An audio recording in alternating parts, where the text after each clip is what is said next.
All right. Welcome back to Everyday Elevations, the podcast where we transform ordinary moments into extraordinary outcomes. So today I'm excited because we're on a very special event called Potapalooza. And so I have a very special guest today, and it's a very short notice podcast episode, and it'll be about 30 minutes long here. But with that, I'd love to introduce Jessper Maquindang, and he is the owner of Family Lead Management Consulting, which helps leaders and managers build stronger teams through team building activities, leadership assessments, and executive coaching. And he has over 12 years of experience improving the effectiveness and productivity of many teams. For him, he really tends to enjoy finding ways to inspire the collaboration camaraderie. Without me saying any more and taking all your thunder away, I'd love to let you just take it away. Thank you, Jason. Great to join you. I'm excited to be here. Now, I want to share an early memory that my mother had of me, and she shared it with me a few years ago. But the early memory that she had of me was when I was maybe about 5 or 6 years old. I had said, when I grow up, I want to be a leader. When I grow up, I want to be a leader. When you think about that, that sounds really neat and cool. But from a 5 or 6 year old, what does that 5 or 6 year old know about leadership?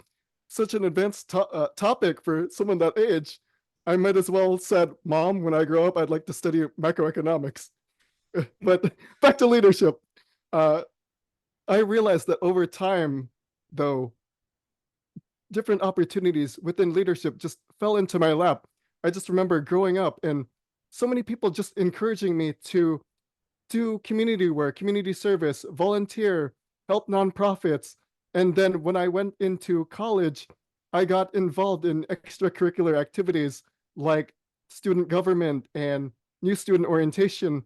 And when I graduated right out of college, I was in my first job, I was promoted into a leadership role where I was actually supervising a team. And that gave me an opportunity to really experiment and hone in on these different leadership concepts that I've learned over the years. And then I was just inspired, but what I was doing, I went back to school to get my executive master's degree in leadership. And then upon graduating, I landed into a management development program for a Fortune 500 company. So I have an academic and corporate background in leadership. But what I've learned over the years, this idea of leadership, what it means to me, it's really making a difference within your life and the lives of others. So that's really what's inspired me to really take this journey and go for it. Love it. I want to backtrack to when you were a child, talk about leadership. At that moment in time, what did it mean for you versus now? Absolutely. As a child, like I said, the idea of a 5 or 6 year old just announcing and claiming leadership, where would that come from?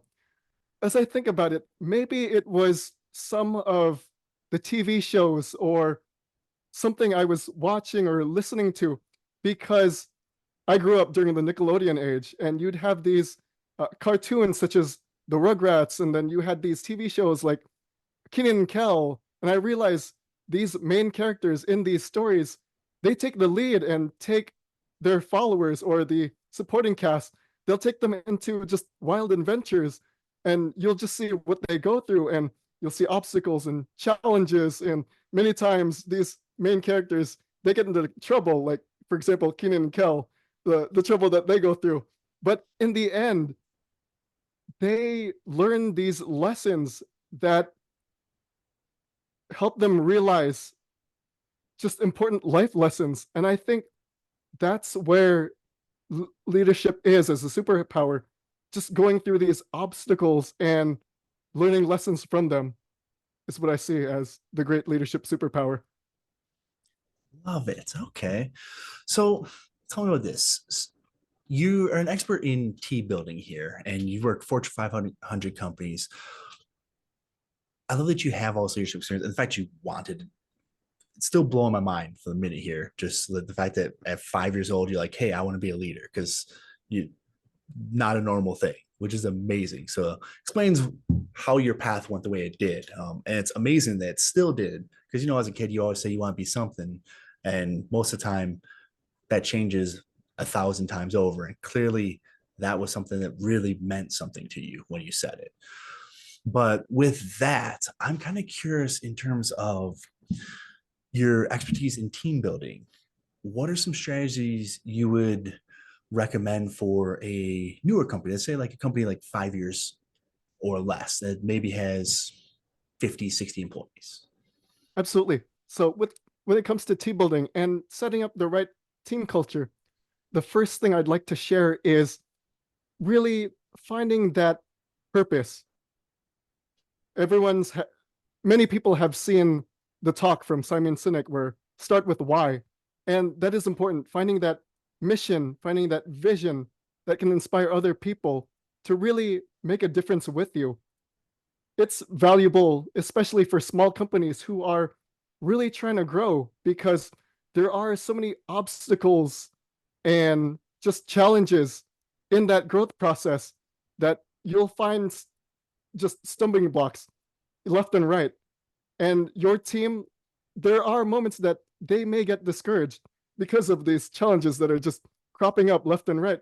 But if you remind them what you stand for, that your mission in your organization is to really make a difference, if you can instill that message into your team's heart, that's where they'll be inspired to really move forward. And whatever comes their way, I mean, sure, challenges will be challenges. It's not always easy, but if you can give them that inspiring mission, they'll continue to move forward with you. The second thing I would go ahead. I think you Oh no, wanted to share I a was thought. just gonna sum up. So basically, create a mission statement that they can buy into, that the Yes, company and the employees can buy into. Okay, yes, awesome.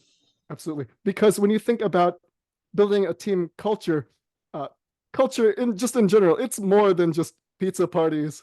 It's more than just bring your dog to work day. It's more than casual Fridays. It's really, setting up that mission, value, and purpose that helps your employees understand what they're working toward. So that's a really big part of really setting up a great team. The second part is active listening.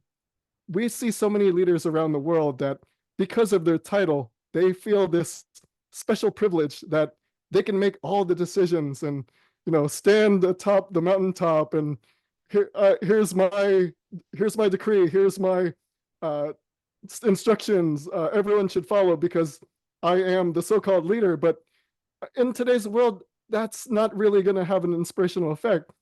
We're seeing so many employees that are just burned out and overwhelmed because there are these micromanagers who just walk by someone's desk and just drop that folder of paperwork. And when you just see that work just thump on your desk, you're thinking to yourself, just another day. But when you, as a leader, you're being more intentional about listening to your employees, giving them that voice, they'll give you perspectives and insights that you had never considered before.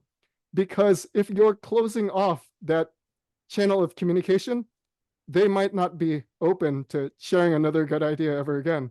But if you're really intentional about saying, hey, Jason, what's on your mind? I'd like to improve this process. What ideas do you have? And you say, oh, let's try this, this, and this. And for me as a leader to say, Jason, wow, let's experiment and just see where that goes. Just like that metaphor saying goes, throw spaghetti at the wall and see what sticks. Let's try that. And then over time, we might actually find some real improvements. And then third is, I would recommend is this sense of belonging and connectedness. What we're seeing in today's world, especially past the pandemic, we're seeing more people working remotely and hybrid. Back in the days before, when it was the norm to be in person, it was easier for employees, staff members, team members to just step aside from their desk and walk to someone else's cubicle and say, Jason, how are you doing? But nowadays, it's just not as common. So leaders need to be more intentional about opening up that communication channel and setting up meetings just to check in, not for the sake of checking in to see how your work's going, but checking in to seeing how you're doing and how we can make your day a little bit better. Because especially in this world where people are looking for that sense of connection, that's really crucial in building that relationship with your team. Yeah. Oh, I can't agree more.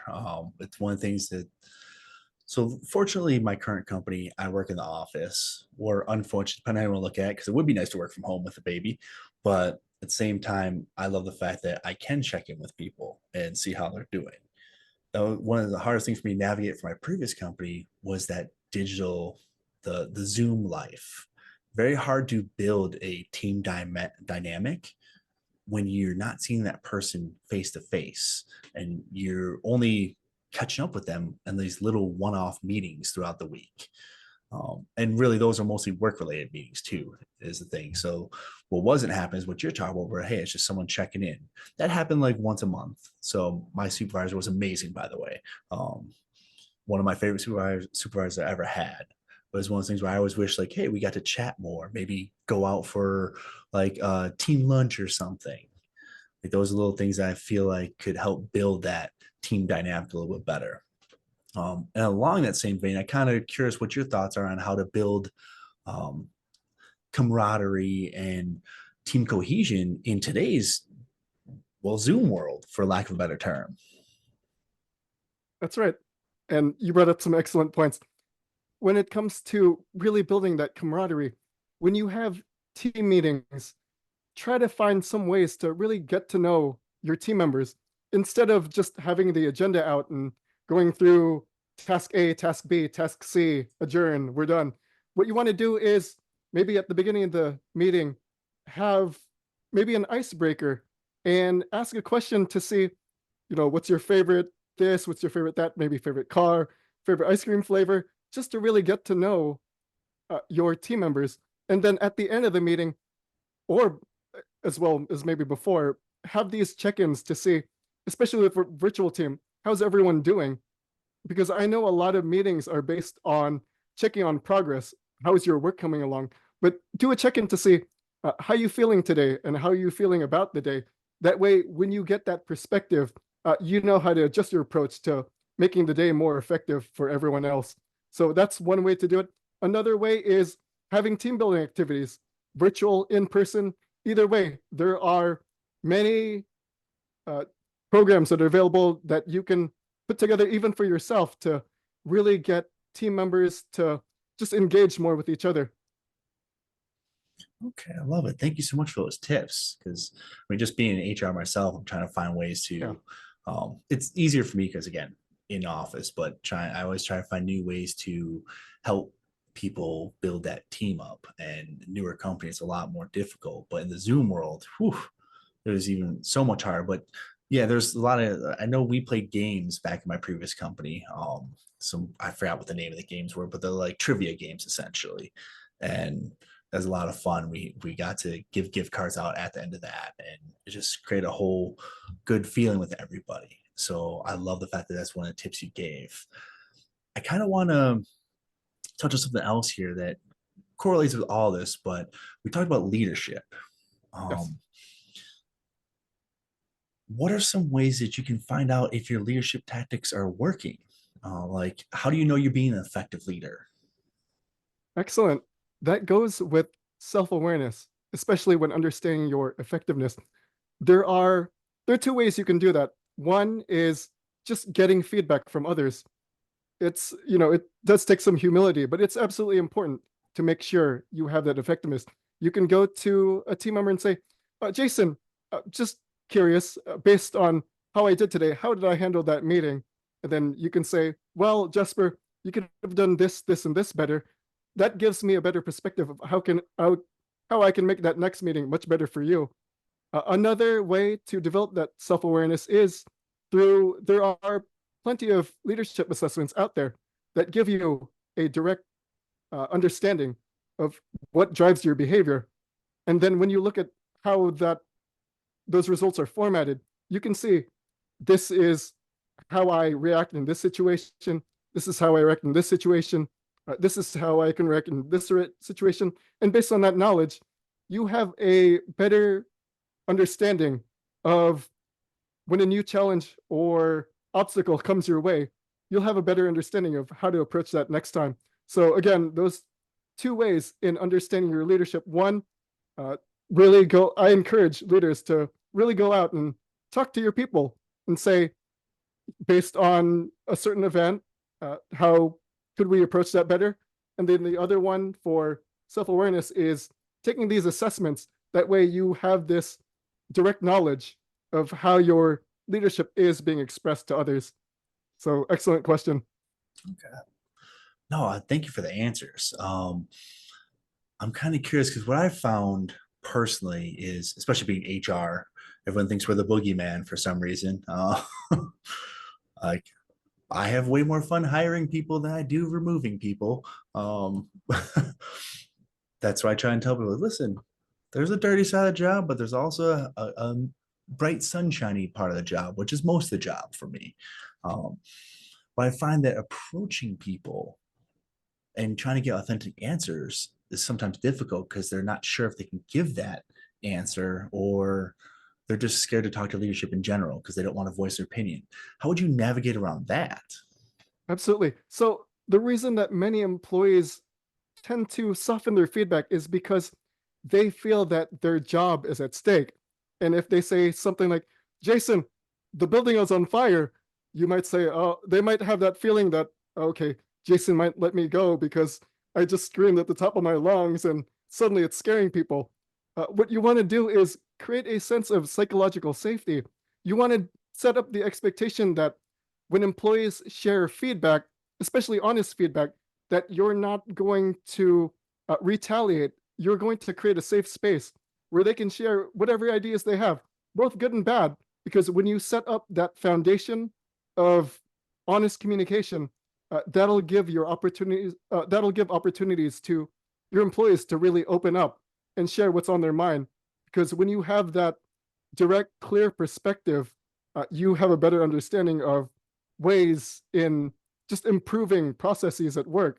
I think it was Brene Brown. She said that clear is kind. And when you think about that, being clear, yes, it does show that respect, that you do care enough, that regardless of how direct you want your feedback to be, it's because you're trying to make things better for yourself and the other people. So really setting up that expectation for people to really have a safe space to express their voice. And that's what really creates that better team culture. Amazing. Okay, we definitely have to do a more extended podcast, by the way. So we're going to connect after this. With that, being that we do have a short amount of time, I'd love to give you the floor if there's anything you didn't get a chance to touch on, and if there's ways that people could reach out to you in case they want to get some leadership advice from you, as well as if they want to get you on podcasts. I have plenty of podcasts that actually listen to my podcast because they're a lot of my friends. So love for you to take the opportunity. Absolutely. Now, there was an excellent point that you brought up earlier, and that was when you had your meetings and check-ins with your managers and with your manager. One thing I'd like to share with the leaders and managers out there, when you set up your check-ins with your team members, employees, or staff members, they don't have to be anything formal or official or structured. It can be something as simple as a 5-minute check-in. Just set it in your calendar and set up the expectation that you just want to check in. Because if you send a quick message like, hey, Jason, we need to talk, that type of tone might set up a scary expectation. But when you say, on the other hand, Jason, like to check in with you just to see how you're doing. 5 minutes this Friday. Really want to know what's on your mind. That really sets up a better expectation of having a more comfortable experience in bringing that check-in together. So as far as reaching out to me, 2 ways. You can visit my website, familyconsulting.com. There is a complimentary gift available on the website, and to find out what that is, visit the website. And the easier way to reach me is through LinkedIn. Search for Jessper Maquindang. More than happy to have conversations about leadership, personal growth, professional development, teamwork, culture. Feel free to reach out. I enjoy those conversations. Absolutely. All right. Well, thank you so much for taking the time to be on here. This has been a really fun call for me, especially being an HR guy. I always try to find ways to build better culture and to lead from the front. So I love having this conversation. With that, just want to thank anybody and everybody that's tuning in when this episode does get released. I can't say enough how much I appreciate you. If you enjoy this episode, please like, subscribe, leave a detailed review. Like 5 stars are great, but if you can leave a reason why you enjoyed the episode or maybe what you'd like to learn more about, that's even more beneficial than any like or subscribe can be for me. So I'd appreciate if you could do that. And also, I am getting ready to release a wellness diary, so a blog providing tips from all the episodes of this podcast. So feel free to sign up there at everydayelevationspodcast.com. And thanks again for tuning in. Thank you, Jason. Had a great time on your show.